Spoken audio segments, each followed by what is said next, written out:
Can you imagine a fish that one day decided, water is not enough, I want to explore land? That's not a sci-fi story, that's the mudskipper. This little amphibious rebel refuses to be defined by categories. Neither fully fish nor fully amphibian, it's a living contradiction, and contradictions are where nature hides its most shocking truths. Aristotle once said, "Nature does nothing in vain." But the mudskipper almost seems like nature was in a playful mood, asking, why not make a fish that also acts like a lizard?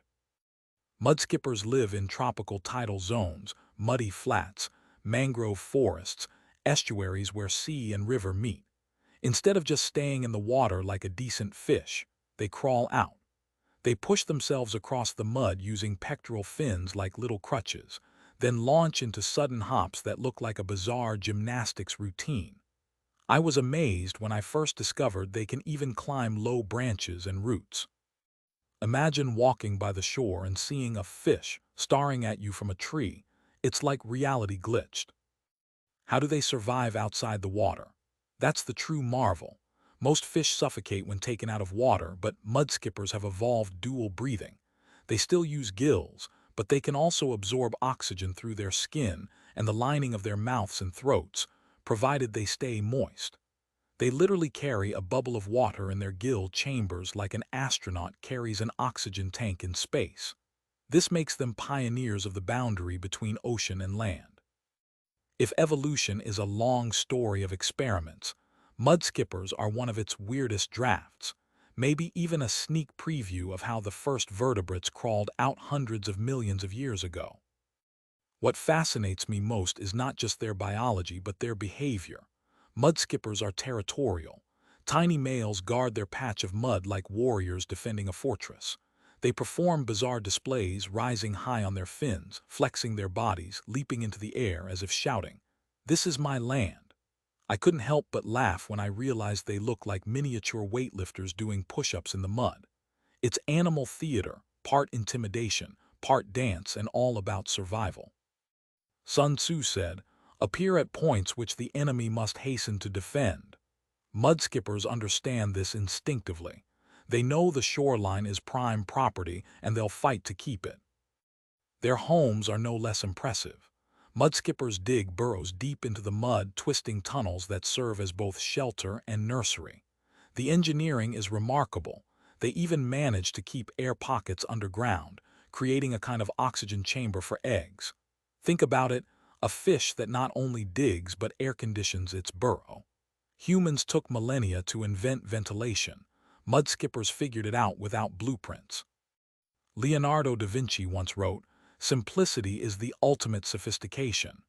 The mudskipper's burrow proves it, a simple hole, yet perfectly adapted to life on the edge of land and sea. There's another twist. Mudskippers can roll their eyes independently like chameleons. Sitting on the mud, they swivel their bulbous eyes in different directions, scanning for predators above and rivals nearby. When danger comes, they splash back into the water. It's as if they keep one foot in each world, ready to retreat when land gets too risky.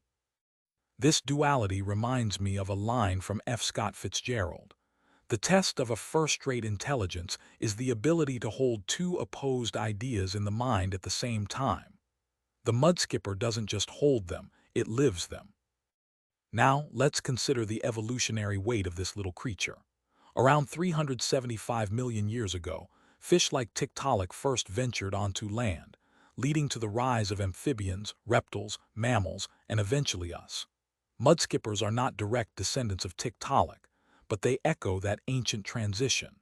Watching them today is like looking through a time machine at the moment when the ocean gave birth to the land.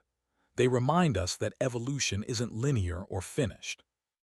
It's ongoing, messy, and sometimes downright bizarre. A fish that climbs trees, yes. A fish that guards territory like a hawk, absolutely. A fish that acts like it can't decide if it wants to be a frog or a crab, exactly. There's also something poetic about them. On mudflats at low tide, you'll see dozens of mudskippers leaping, flexing, jousting for dominance. To us, it looks ridiculous, almost comical. But to them, it's survival, a high-stakes drama. Shakespeare wrote, "All the world's a stage and all the men and women merely players." Replace men and women with mudskippers, and the play is just as fierce, though perhaps a little slimier.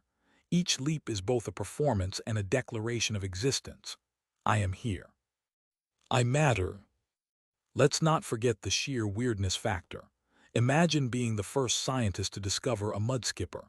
You scoop a fish from a tidal pool, place it on the ground, and instead of flopping helplessly, it stands up and walks away. That's not just surprising, it's paradigm-shattering. No wonder mudskippers often star in documentaries about bizarre animals. They challenge our categories, and categories are the crutches of human thought. When a fish acts like a reptile, our mental filing system collapses, forcing us to see nature as it really is, full of blurred boundaries, rebels, and exceptions. Even their mating rituals are surreal. Males dig deeper burrows to impress females, sometimes fanning the entrance dramatically. It's like real estate courtship. The bigger the home, the more attractive the bachelor. When the female finally lays eggs inside, the male guards the burrow fiercely. Commitment in the mud, who would have guessed? There's an echo of human behavior here. We, too, flaunt homes, cars, or social status as signals of fitness. The mudskipper just uses mud architecture. What I love most is that mudskippers embody resilience. They thrive in a hostile, in-between environment where neither water nor land alone is enough. They show that survival is not about perfection but about flexibility. Charles Darwin wrote, "It is not the strongest of the species that survives, nor the most intelligent but the one most responsive to change." If Darwin had known mudskippers, he might have drawn them in his notebooks as proof. In the end, mudskippers are more than just quirky fish. They are storytellers of evolution, comedians of the shoreline, engineers of the mud. They challenge us to rethink the limits of life, to embrace contradiction, and to laugh at the absurd beauty of existence.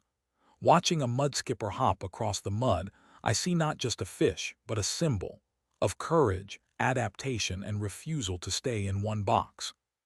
And maybe that's why they feel oddly familiar.